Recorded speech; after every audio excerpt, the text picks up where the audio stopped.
In a quaint English village, the disappearance of a 51-year-old successful British author named Helen Elizabeth Bailey, who went on a walk with her dog one afternoon and was never seen alive again, baffled investigators and shocked the nation. Her story is one of intrigue, mystery, and the pursuit of truth. Helen was a talented writer and a beloved friend, known for her warmth and creativity. But beneath the surface of her idyllic life, dark secrets would emerge, revealing a complex web of deceit. The days turned into weeks, and the search for Helen intensified. The investigation unveiled a story filled with unexpected twists and turns, as detectives worked tirelessly to piece together the events leading up to her disappearance. The case of Helen Elizabeth Bailey would prove to be a challenging puzzle, requiring a meticulous and thorough examination of every detail. Law enforcement's determination to find the truth would ultimately lead to a shocking discovery. This is the story of Helen Elizabeth Bailey, a talented writer whose life took a tragic turn. Helen Elizabeth was born on the 22nd of August 1964, in Pontland near Newcastle upon Tyne, where she spent most of her life. Her father was a public health inspector.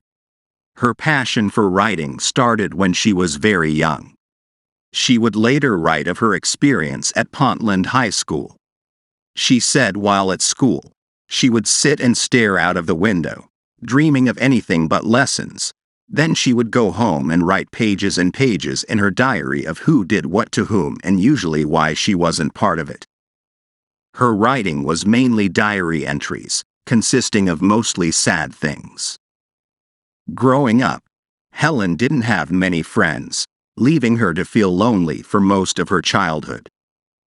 Nevertheless, she was a very bright and intelligent person. She gained a degree in physiology at Thames Polytechnic, London, intending to become a forensic scientist but ended up doing postgraduate research in a teaching hospital. Later, Helen noticed this wasn't the right career choice for her and changed to licensing and marketing in the media. Helen worked with big brands and was responsible for creating characters such as Rugrats, Nintendo, Dirty Dancing, and Snoopy Garfield. Helen met and fell in love with John Sinfield, who was one of the founders of the company. They got married in 1996 and both worked together on many of the biggest projects. John knew how much Helen loved to write, so he encouraged her greatly to write books like she wanted to do for so long. He knew she was talented, creative, imaginative, and dedicated, and that she could do anything she set her mind to. With the encouragement she got from her husband, Helen wrote 5 books of teenage angst in the crazy world of Electra Brown series. 2008, Life at the Shallow End. 2008, Out of My Depth. 2009, Swimming Against the Tide. 2009, Taking the Plunge. 2010, Falling Hook, Line and Sinker. In 2010, she was nominated for a Queen of Tea award. In Running in Heels, 2010, she featured a new character, Daisy Davenport. Helen also wrote books for younger children, including the Willow the Wood Sprite series, the Topaz series, and the Felicity Wishes series. In all, she had a total of 22 books of short stories, picture books, and young adult fiction published. In 2011, Helen and John had been together for 22 years, married for 15 years, so they decided to take a 2-week trip to Barbados as a way to just relax and take a break from life, and only focus on connecting more as a couple, spend a lot of time bonding together. But the unfortunate happened on this trip. One day, they decided to go to the beach, and John wanted to swim, but Helen wanted just to relax and do her things on the sand for a while. So John went in alone. After Helen was done doing her thing on the sand, she decided to go join him in the water, but when she approached the ocean, she saw John struggling to swim and keep afloat. Helen panicked and alerted the nearest lifeguard, but unfortunately, it was too late. By the time the lifeguard got to him, he had already drowned. This was completely distressing for Helen, especially because she was all alone the rest of the trip. She had to stay there to get the paperwork done and everything related to bringing her husband's body back home. The aftermath saw her start a blog, Planet Grief, where she would write entries concerning her husband, her life with him, and how she's dealing with her loss, and also would share her experiences. Her first book for adults, When Bad Things Happen in Good Bikinis, 2015, was established on her Planet Grief blog, which sets out her journey through grief after he died. It was described in The Guardian as a painful and companionable account of coming to terms with life without her husband. The book also noted her upcoming relationship, beginning in October 2011, with widower Ian Stewart, a father of 2 adult sons. Her blog also made it possible for others to also write about grief and their experience as well. It was a safe place for people in mourning to feel like they were not alone. After 7 months of starting her blog, Helen ended up meeting a man, Ian Stewart, who had recently lost his wife and had 2 adult sons. Helen met Stewart in an online group for widows and widowers, and Stewart won her trust with a love bombing campaign before plotting to steal her fortune. They initially started chatting online about their losses, and then turned into chatting more often generally, and then eventually began meeting up and ended up falling in love, and finally moving into a home they bought together in Royston, Hertfordshire in 2012. Worried that Stewart would be left at risk if she died, Helen changed her will so he would inherit almost all of her £4 million fortune and gave him power of attorney. Neighbors Mavis Drake described how the couple had their arms touch each other on the day they moved in. I had no doubt they were happy with each other. But what the hell she saw in him, God knows. Gorgeous gray-haired widower? But I think she was besotted with him. While Helen was a wonderful person, funny, cheerful, Stewart rarely made eye contact, she said. Another neighbor described them as just an ordinary couple. 3 years after moving together and after a while, Helen was planning their wedding while Stewart was plotting her murder. Stewart had already begun secretly drugging Helen with Zopiclone, a medication he had been prescribed.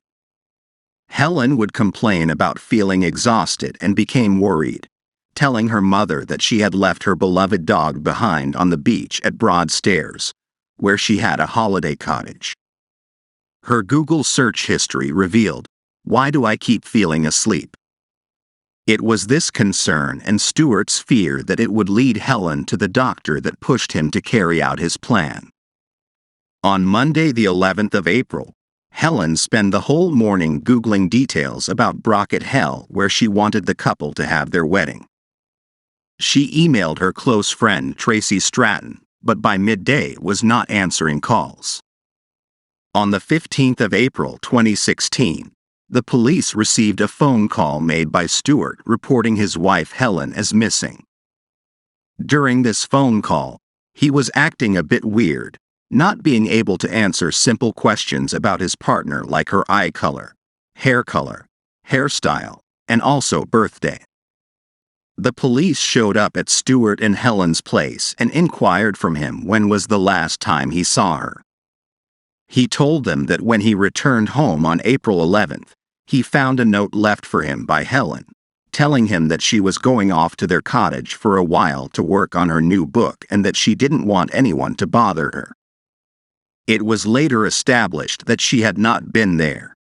Helen's brother also told the police that it wasn't unusual for her to distance herself sometimes, but she would not just fully disappear. She always kept in contact with the family daily. Her mother and brother described her disappearance as out of character and the police described it as perplexing. Police tried to track her cell phone, which was either turned off or dead. They also couldn't track any traces of her credit card being used around the time of going missing.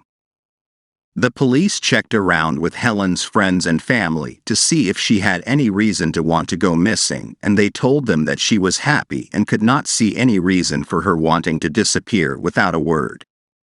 When Helen went missing, Stewart paid for flyers to publicize her disappearance. In an appeal to Helen, he said, "Together we learn to live without grief and move forward with our lives, but never forgetting. Now it feels like my heart doesn't even exist." The police continued with the search, doing everything they could to locate her, but all in vain. Days turned into weeks. Weeks into months, still they could not find her. They checked all their families' and friends' homes, and the neighbors were told to check out their sheds to see if she could be there. But all in vain. She could not be traced anywhere. Helen's disappearance was taking a toll on Stewart. He seemed exhausted and run down, depressed, not shaving or showering and barely eating. Everyone started noticing that he hasn't been taking good care of himself, which was understandable since Helen was his fiancée. It was on the 16th of April, 5 days after Helen's disappearance, when the police noticed that her cell phone was clicked on near her cottage. They were hopeful and drove by to see if she was there. Unfortunately, she wasn't there. They thought it might have kicked on when she was driving and started treating the case as a runaway case. They put up missing person posters and alerted all the restaurants, stores, gas stations, and hotels around there to be on the lookout for her. Police decided to check Helen's bank records. Helen had a personal account set up that took £400 and transferred the money into another account, which was a joint account between her and Stewart. As soon as Helen went missing, this changed from £400 to £4,000. This was the first red flag for investigators. The money had been taken out to renew an Arsenal Football Club season ticket, which was in Stewart's name. The police went to Stewart's home to question him about that, but he wasn't there. They asked around and were informed that he decided to go on vacation. This was another kind of red flag because nobody can go on vacation in the middle of an investigation for their missing partner. The police found it to be very odd that he would take such a trip alone, which was initially planned and booked months in advance for both him and Helen. From this point, the investigation now went from a missing person to a murder inquiry. Immediately after Stewart returned from the trip, he was arrested and was informed that he was a suspect. He could not understand why he was a suspect. When he was questioned, he told the police that he had gone to see the doctor since he had an appointment at 3 p.m. the day Helen left, and also said the appointment was meant to be for the morning, but he had a car problem and asked to reschedule for later time. His doctor was also questioned and said he didn't seem abnormal, apart from being a little bit distant. After the appointment, Stewart said that he went to Helen's lawyer's office to discuss a property that she had in Newcastle. The lawyer was also questioned and said that Stewart was violent and wanted really to push the sale on Helen's property, but was told that it cannot happen without speaking with Helen, as the said property was under her name. He was upset and told them that Helen was sick and she wanted it sold, but they declined.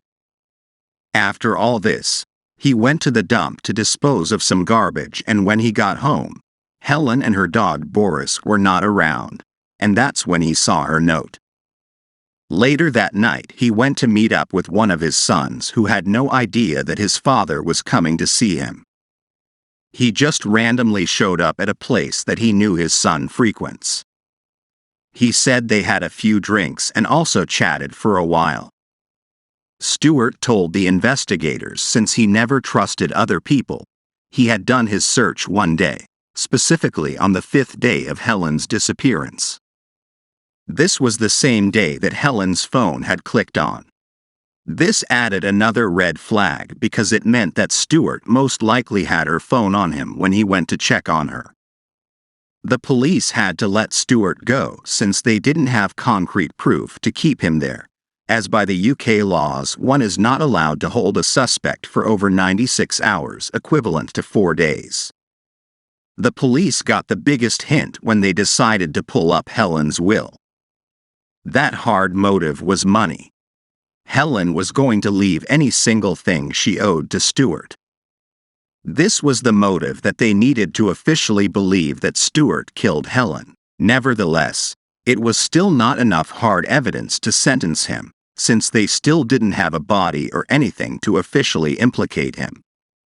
Meanwhile, they went around and re-interviewed family, friends, and neighbors because they wanted to ask different questions since now it was a murder case and not a missing person case. At the moment, no one had anything new to report apart from the elderly lady who lived next door. She told the police she remembered hearing a very loud banging noise on the morning Helen went missing. The noise sounded like a heavy door being slammed shut many times. She stated that she went over to her window to look outside, but by the time she got there, the noise had stopped. That didn't give the police anything to dwell on. They decided to go ahead and watch the body cam footage of when they first came to question Stewart about Helen being missing. This is when they realized how his behavior was.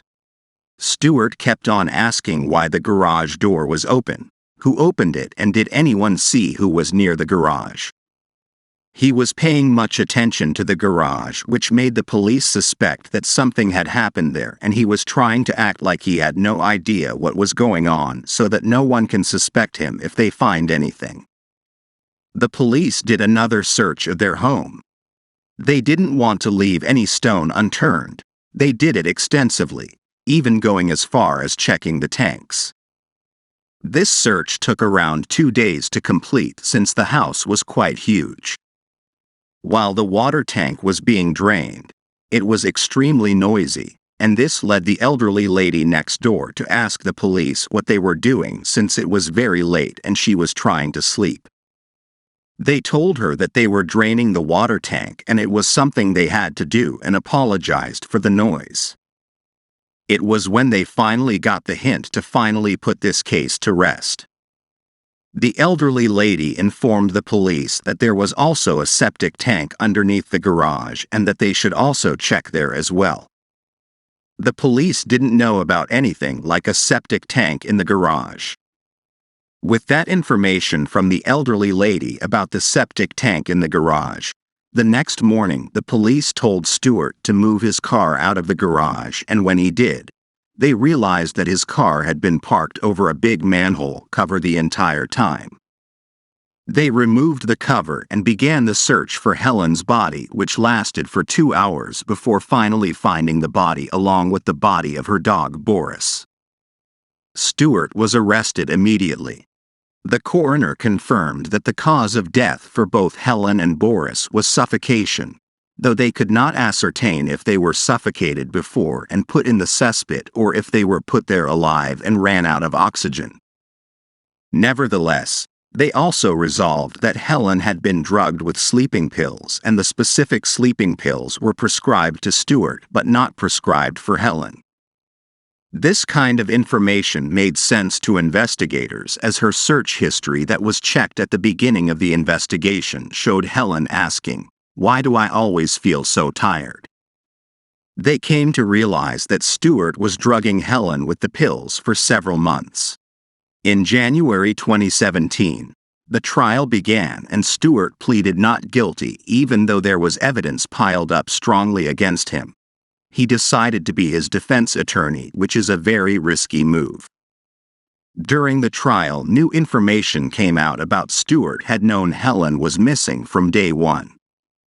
He told the jury that 2 men, Nick and Joe, had abducted Helen and that they wanted £500,000, or else Helen was never coming back, and that's why he went to her lawyer's office and transferred all the money to his account.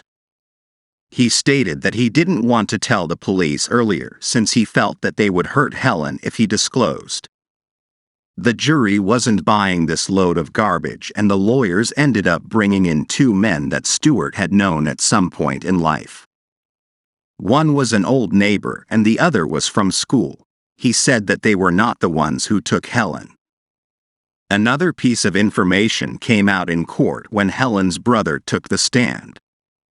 He told the court that when Stewart and Helen bought their house, Helen was showing him around the house, and when they got to the cesspit, she said, "Wow, that would be a great place to hide a body."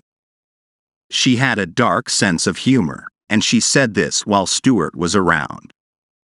It was so sad that her making this joke could have put an idea in Stewart's head about where to hide her body when done with his plans. Stewart was found guilty of the murder of Helen in February 2017 and was sentenced to life in prison with a minimum of 39 years, which means Stewart would be 90 years old before he was eligible for parole. In August 2018, while serving his sentence, he was rearrested again for the murder of his first wife, Diane. After all the investigation and trial, which went on for a while, Stewart was found guilty of Diane's murder on February 2022 and sentenced to life in prison once again without the possibility of parole this time round.